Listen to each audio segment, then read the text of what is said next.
Well, hello, General Hospital Daily Recap fans. Today's daily recap is for Monday, February 27th, 2023. Monday, February 27th.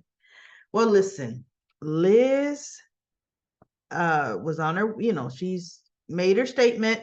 They gave her, or they were going to accept the plea deal or make it go forward, long as she told them what she knew. And right before it was time for her to make her statement, she's talking to Finn. Did I make a mistake coming forward like this? Scott told her not to. Finn told her not to. She was hard-headed. She did it anyway. My whole thing is, Elizabeth, own your choices. Own them. Okay? Stop being damsel so somebody could come save you. Did I make the... Please. Needless to say, Molly Lansing Davis is now getting more responsibility as a assistant ADA. Yeah. She came in all professional. Robert assigned her to the case because really all she was doing was giving the paperwork for the deal Robert agreed with, getting Elizabeth's signature, and turning on a tape recorder because Dante pretty much led the questioning, right? So Elizabeth told what happened. She told the truth, right? And that was that. They're like, well, okay, you good, girl. And she's looking like, that's it? And they're like, yes. And she goes, even though I don't deserve it. So Dante looks at her, Molly looks at her, and Scott says, okay, that's it. She has nothing else. So Dante says, well, look, do you have something else to add? Scott goes, no, she has nothing else to add. That's it. And Elizabeth's like, no, I have nothing else to add. And so Molly says, can I speak to you, Detective Falconeri, outside, because she wanted to speak to the commissioner. So Curtis makes a visit to Jordan. And I'm telling you, everybody, I loved how Jordan handled him because he came over saying, so you knew. She goes, well, for one thing, I suspect that Trina is your daughter. I don't know for sure that she is. And he goes, why didn't you tell me? Oh, yeah, this is something else. You felt that I didn't need to. And she looked at him. She goes, oh, I see. You're over here looking for a fight, huh? And he looked, no, I'm just trying to get answers. She goes, Curtis, I have no answers for you. I urged Jordan to tell you, right? He goes, oh, but you didn't have a problem telling Aunt Stella. She goes, no. I didn't tell Stella. Stella figured it out. Okay? She figured it out. And so he goes, but still, why isn't he goes, Jordan, I just have to ask you, how long have you suspected? She goes, oh, 2 years. And he looked at her. She pretty much said, 2 years, 14 days, 17 hours, and 45 minutes, buddy. That's how long. She didn't say that, but she 2 years back, way back when we were stuck in the basement. She thought I was completely unconscious, and she thought we were both going to die. And she was saying Trina needed to know about her father. So when I asked her about it, Curtis, I asked her about it.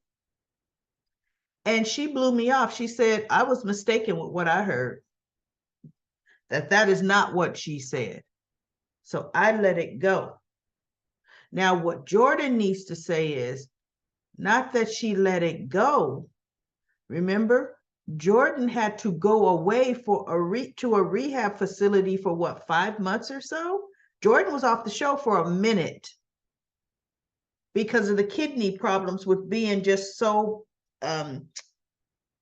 contaminated with the gas that they inhaled, right? She should have told him that. Curtis, I wasn't even around for months. Remember, buddy, remember, right? So mind you, that's when Aunt Stella came and took the papers, you know, the divorce papers too. I mean, a whole lot happened. So she goes, and then a few months ago, or 3, 4 months ago, I heard her on the phone trying to arrange a genetic screening for Trina. And it was around the same time you were getting yours. So once again, I questioned Portia. And I told her my suspicion, especially after what I overheard. And she told me it was none of my business to stay out of her life. It is her decision and stay out of it. And so Curtis goes, but what about, what about me? She says, Curtis, it's not my business, okay? I raised my suspicions to Portia. I told her what happened to our marriage. In other words, so you better remember what you did to me, because she did you worse. So you better remember that, right? And so she says, so there you have it. Now, Curtis, has anyone thought of doing a DNA test on Trina and you? See, thank you, Jordan. Thank you. DNA test. And don't do it at General Hospital, because Portia might go and change the results. Do it at Mercy, or for God's sakes, there are places dedicated to doing DNA tests. Do it privately, right? Not at no GH. So anyway, he just looked at her. And so Jordan also said, look, have you even talked to Trina? Trina don't want to speak to me. She goes, no, you don't know that, Curtis. Because now they're sitting down at the table. It's like he's asking her for advice, because she's like, you spending all this time talking to your ex-wife. You need to go talk to Trina. You need to go talk to Portia.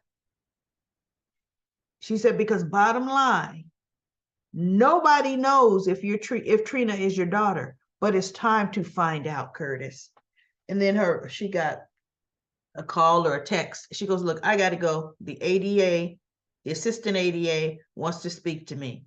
And he goes, okay, So she did not, and thank you, Jordan. She didn't let him guilt her. She didn't let him make her feel bad. She's like, no. This ain't happening here. You come for a fight? No. It ain't happening, because it ain't my business. There we go. So good. Then we have Josh talking to Trina. I really fast forwarded their conversation. Boring to me, because Josh was taking jabs at Spencer, and she could tell her friend really likes him. So then it's kind of like, oh, you kissed? Oh, but I'm thinking, shut up, Jocelyn. Because you're not even being honest with Trina about your relationship, but you want to be all in her business. Because we besties. We discuss these things, our personal lives, except for your personal life, Jocelyn. So now we have Ava unhinged. Ava unhinged, knowing that Elizabeth might be sending the PCPD to Spoon Island. And she's like, oh my God, Austin, she's talking to him and she's telling him, look, because she's trying to question Finn. I want to speak to Elizabeth. I want to see, Ava and Elizabeth have never had anything to do with each other. Finn is like, I don't know if she's working today. Well, is she on another floor? He goes, I don't know. So then a little bit later, because Finn had left the room, Ava goes out, sees him in the hallway. She's at the PCPD, isn't she? Why do you care, Ava? Why do you care where? See, he should have said, why do you care where Elizabeth's at so much? What's going on? So she comes back in the room. She tells Austin, rip all those monitors off you. takes his bag with his personal effects. Put these on. We got to go. The police are getting to descend all over Spoon Island because they're going to be looking for Nicholas. So Austin starts ripping, right? Like, nobody say, hey, right? Austin should be like, you know what? I'm hurt. You did this. This is on you. But he's ready to jump knee deep into it. So Molly talks about to Jordan and Dante's there, and they're talking about. She goes, you know what? We need to look for Nicholas Cassadine because he's the one that's really committed some crimes. And Jordan's like, well, we need to search Spoon Island, or Molly says we need to search. Dante may have said we need to search Spoon Island, and they said right away. So Ava is right. They are on their way to Spoon Island, and guess what? Nicholas's decaying body should be smelling right about now. So, yeah.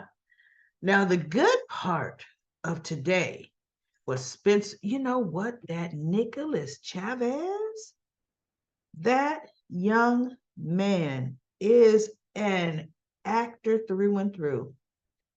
He went from anger. I mean, he barreled out at Laura, and it kind of scared her. And she's like, whoa, whoa, whoa, hey, you talking to? Right? And then she's talking him off the ledge because he's saying that he's the one because of him, you know. Nicholas isn't there, and Laura's talking to him. And then at one point, Spencer, and you can see the vulnerable little boy. He would give anything if his father would just walk through those doors to see his son. You know, he could, and Lord, he's crying. I'm getting teary-eyed. Laura, Jeannie Francis was into, see, the emotions that Nicholas Chavez was able to bring out in the Spencer character, Jeannie Francis was just right on point with her responses to him. They were bouncing, oh my goodness, because Lord, she was crying, and I'm like, oh, grandmother, you know, she just loves her some Spencer, right? And he's hurting. But it was, look, she was doing the same when Nicholas was standing there crying like a dribbling idiot. You're the best mother I've ever had. He goes, shh, Nicholas, right? So she talked some real good sense into him. And she did every look, I'm glad she didn't say it because Spencer was a victim. He was victimized. But you know, that really makes you sound vulnerable. It says, grandson, you were a victim. She just said, you were misled and you were taken advantage of. None of us knew. See, realize all the experts, everybody said Ryan had that shut-in syndrome or whatever it was, right? So how would you have known? How would you?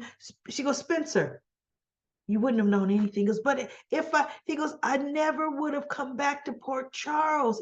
He goes, now that I think about it, I'm the one that opened the door and brought Esme into our lives, me. And so she's like, we can't look backwards. We got to go forward. I know you're going to be able to be the man that your little brother needs. And we're going to take really good care of him. Actually, she said, you're going to take good care of him. I'm thinking, grandmother, you need to be the one taking good care of him with your grandson, right? Please. So anyway, we get Heather. Heather's in with Esme, talking to Esme, and Esme's just listening to her. And you know how Ryan had this whole fantasy land in his head going on, where Heather played out her fantasy land. Listen, you and your baby are going to go back to Spring Ridge. I already did the research. The baby can stay with you up to 18 months. Mm-hmm. And then I'm going to get myself transferred back into Spring Ridge. And I'm gonna rock my grandbaby. I'm gonna read them stories.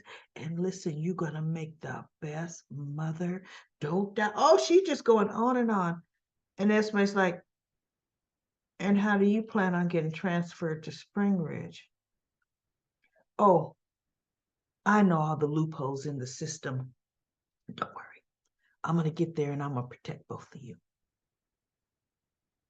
So Esme looks at her, and then this is what we're seeing in the pictures at the top. She goes, no.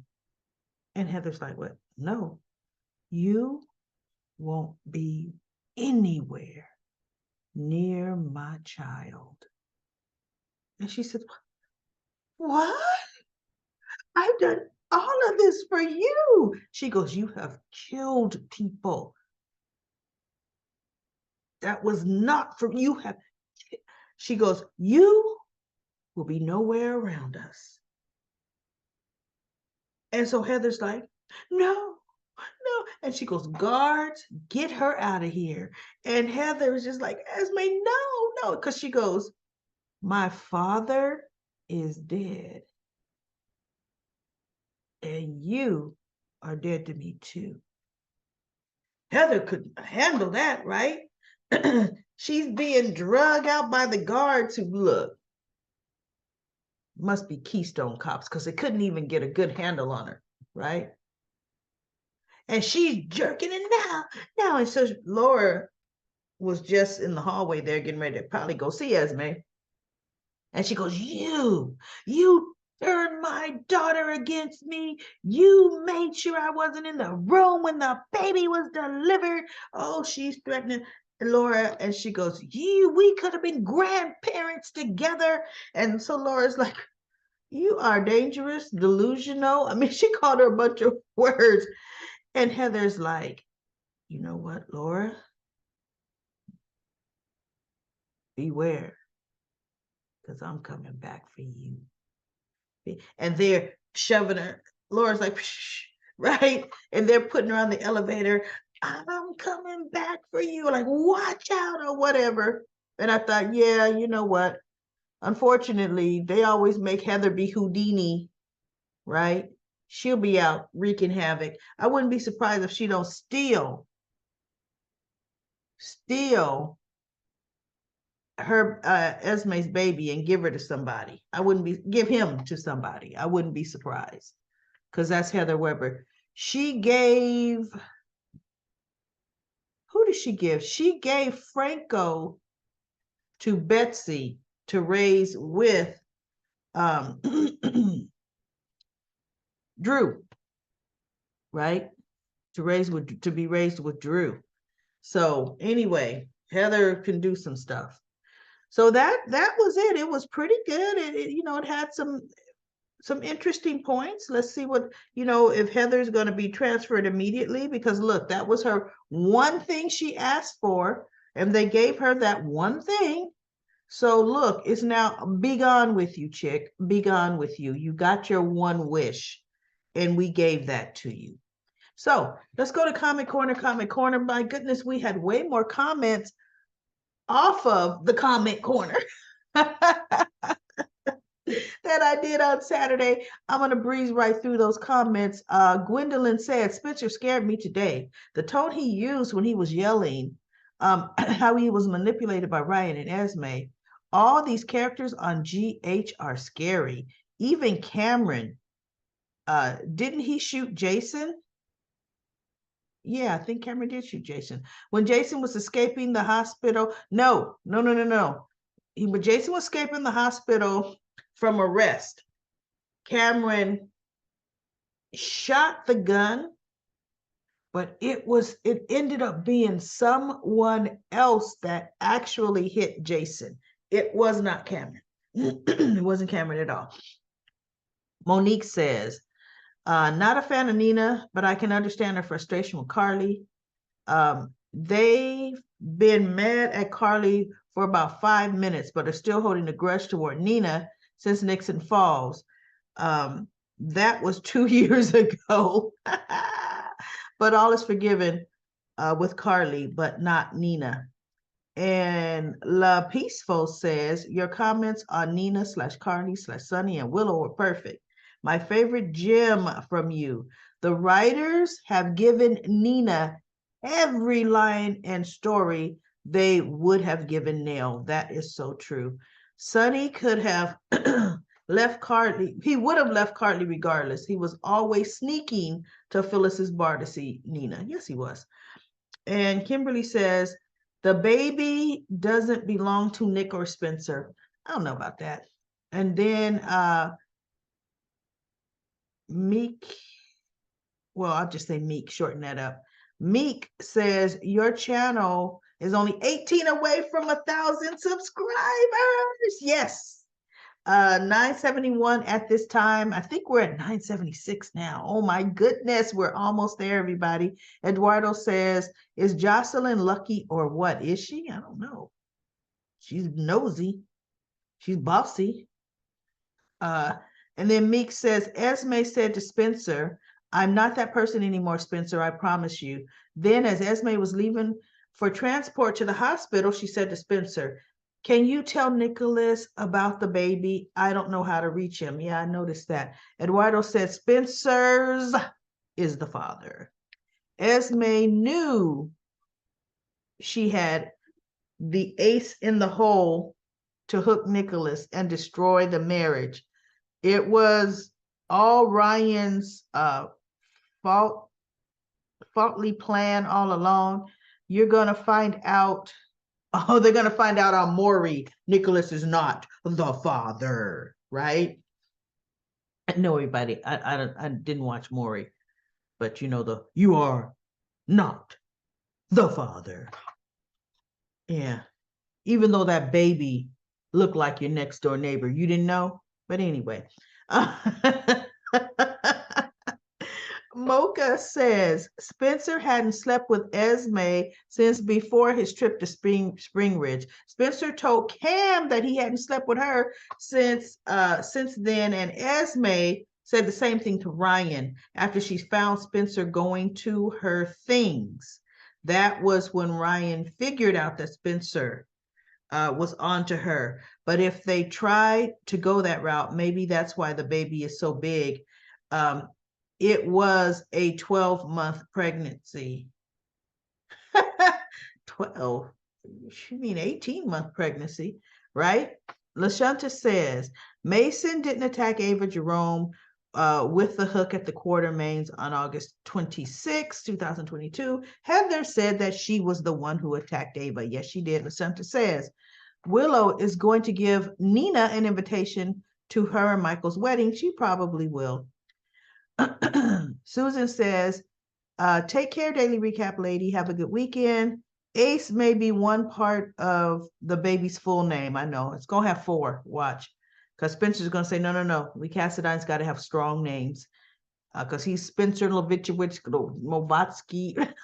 I don't know. But Spencer's got 4. So does Nicholas. All of them do. And the nickname that Esme calls him.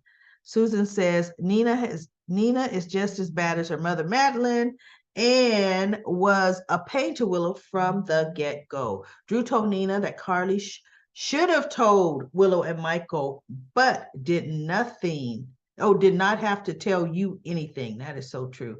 I meant that people get info about future episodes on GH on Facebook. Oh, which is where I saw Lizzo is not a match. Wow.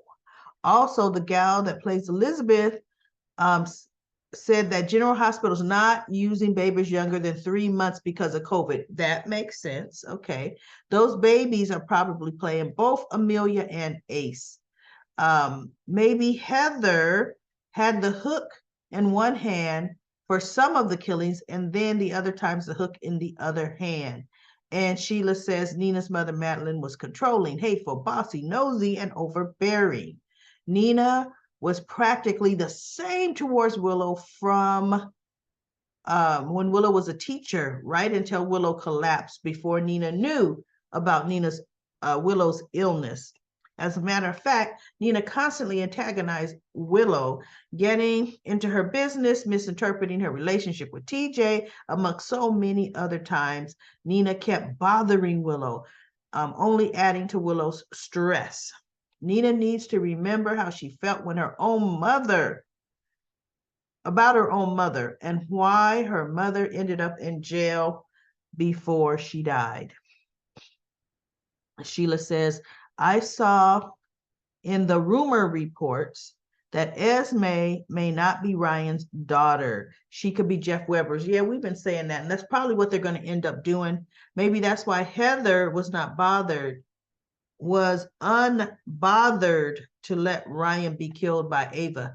I know she was kind of hoping that would be done because she wanted Esme all to herself. And then Sandy says, I'm totally sick and tired of Sunny and Needy Nita. Please explain why Drew and Cody are still here with no storyline. If we have to deal with Cody, at least clean him up. He needs a bath and a shave. Now, how could you tell from the TV that Cody is stinking? They don't have him with dirt smudges on. Come on now, Sandy. It's time. It's time for the Willow story to end. Lucy says, Lucy, all the Nina haters is getting old and life is too short. Forget about it. Oh, really? Really, Lucy? Okay, are you turning godmother on us? Forget about it. I like saving challenges. That's a long handle. Remember, Silas had a baby with Natalie from One Life to Live. What does One Life to Live have to do with General Hospital? Was he Silas on One Life to Live? Was he? Okay. You know what? You're 100% right. Because when Silas came to GH, he did come as Silas Clay, right? Or was it Clay? I think it's Silas Clay. He came from Landview because Star came from Landview, and so did Franco initially. You're right. So, what was their baby? But you know what? That baby wouldn't be an adult now anyway. Well, it might be an adult the way they age in soap operas, but you're right about that. Anita says, the comments regarding the babies make me laugh. Hasn't anyone ever been seen a 12 to 14 pound newborn in a hospital nursery? I have. They resemble the size of the twins, Amelia and Ace. Smiles. Brick is investigating Dex for Sunny, hopefully. Sunny will hear back from him soon. Also, why would Dex take advice from Jocelyn? Unreal. Yep, that is unreal. But let me tell you something about those 10 to 12 pound babies. You know what? They may be big, right? They may have, chunky, but they all got the little puffy eyes. Because it's been a hard road getting out that womb. They are all still so as uncoordinated because they just entered life. They may be big, but they not holding beak.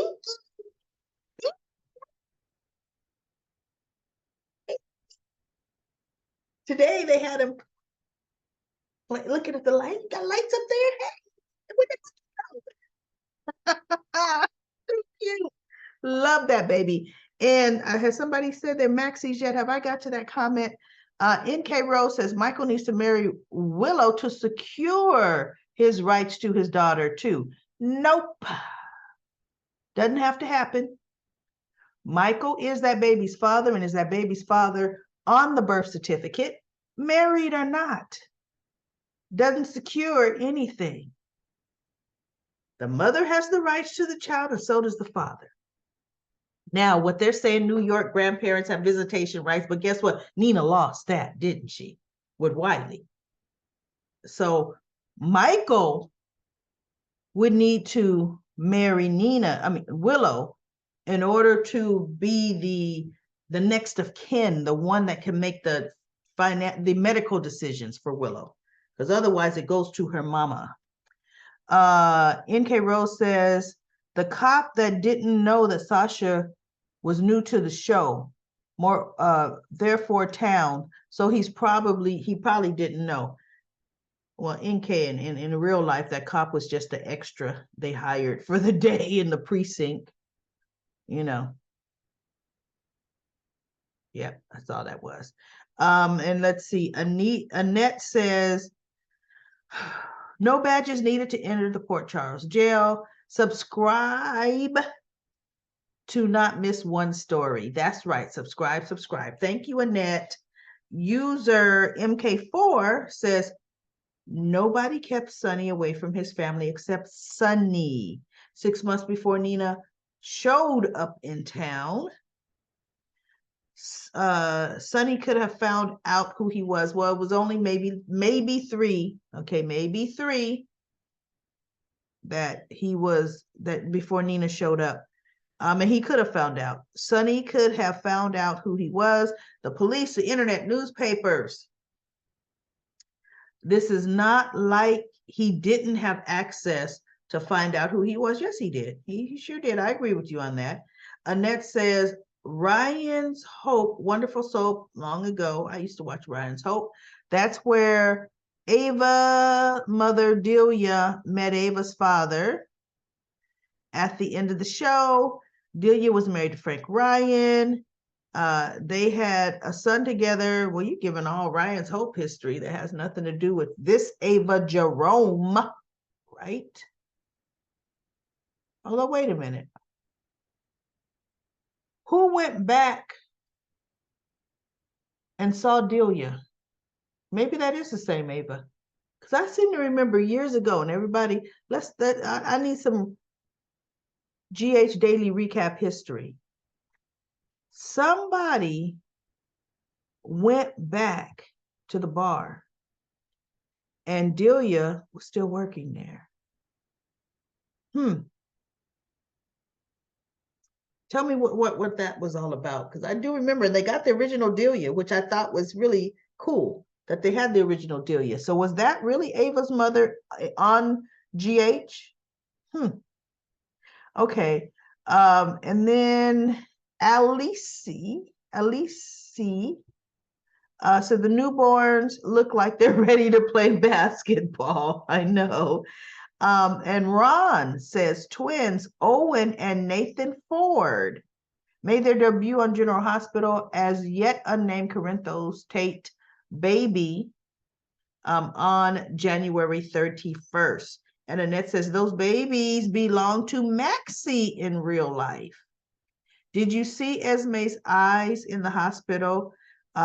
She was slipping back to her old evil eye. No, to me, it almost looked like she had a little infection going on in that one eye. It was really, really red, and she's trying to open it like the other one.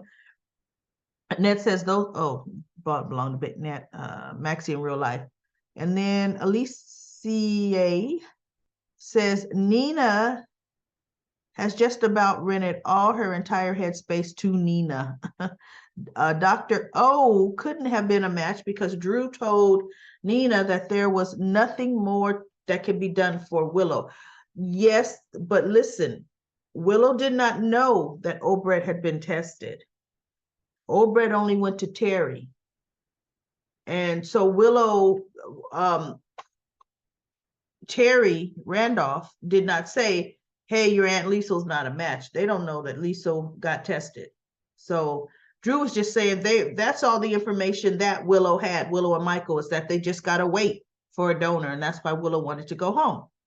And Linda said, yes, Delia from Ryan's Hope is Ava. Oh, there you go. See, didn't read down. Is Ava's mother. Sonny thinks Delia is a little crazy too. Yeah, okay. So that is Ava's mother.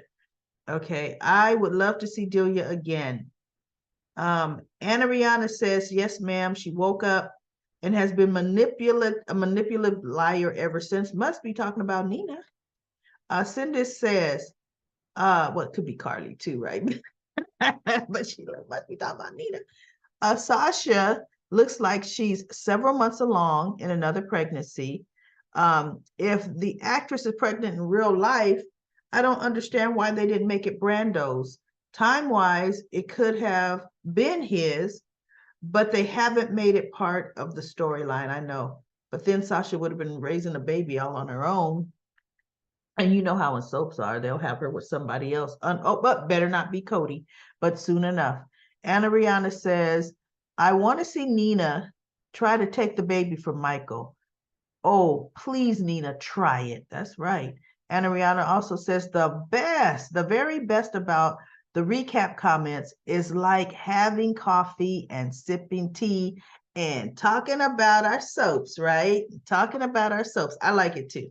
I'm happy my voice was good, well enough today to get through these comments. Anita says, yes, I agree. They are so much fun. Michael says, I would be honored to appear on the 100th subscriber celebration. Your channel is one of my favorite. Thank you so much for all you do. You are welcome. And we're almost there. We're almost there, right? And I'm making a list of those I'm going to reach out to you so that we can do this. I'm going to be on a Zoom. CT Traveler says, I don't know if the babies are the same. However, it does look that way. Becky Hurst, who plays Elizabeth, said on Twitter that after COVID, the babies they use on the set have to be at least 3 months old. That makes sense. And Michael responded to that comment. That makes sense. And that solves the mystery. And I said, that's right. I mean, it does make sense. And I can see it now. But you know what? It's cute to make fun of the fact that it's supposed to be a newborn. Because in the way soaps are, 2 months from now, that baby would be the age that they're showing right now of these little babies, the way they age them, so they fit right in. But that's it for Comic Corner, everybody. I will be back tomorrow for another daily recap of General Hospital.